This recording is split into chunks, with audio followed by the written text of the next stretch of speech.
কি গো, জামাই ষষ্ঠীতে তোমার বাড়ি থেকে নেমন্তন্ন করলো না যে আমায়? কি হলো, এইভাবে তাকাচ্ছ কেন? আমি জামাই নই নাকি? পালিয়ে বিয়ে করেছে আবার জামাই ষষ্ঠী? তো কি হলো, পালিয়ে কি দুনিয়ার আর কেউ বিয়ে করেনি নাকি? আমি কি শুধু একাই করেছি? আমার 14 গোষ্ঠীর মধ্যে কেউ পালিয়ে বিয়ে করেনি, আমি পালিয়ে বিয়ে করেছি। এর মধ্যে আবার জামাই ষষ্ঠী খাবে? আরে বাহ, সে তো আরো ভালো কথা। তোমার 14 গোষ্ঠীর মাঝে এই প্রথম পালিয়ে বিয়ে করা জামাই আমি।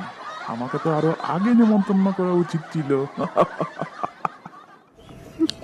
কি নির্লজ্জ বেহায়া লোকটা মাইরি। বিয়ের 6 মাস হয়ে গেল, মা বাবা এখন পর্যন্ত আমার সাথে কথাই বললো না, আর জামাই ষষ্ঠী খাবে উনি। পালিয়ে বিয়ে করে কত বড় ভুল করেছি এটা আমি এখন বুঝতে পারছি। কেন যে আমি পালিয়ে বিয়ে করলাম। ফাটা। কিছু বললে? না, কিছু বলিনি।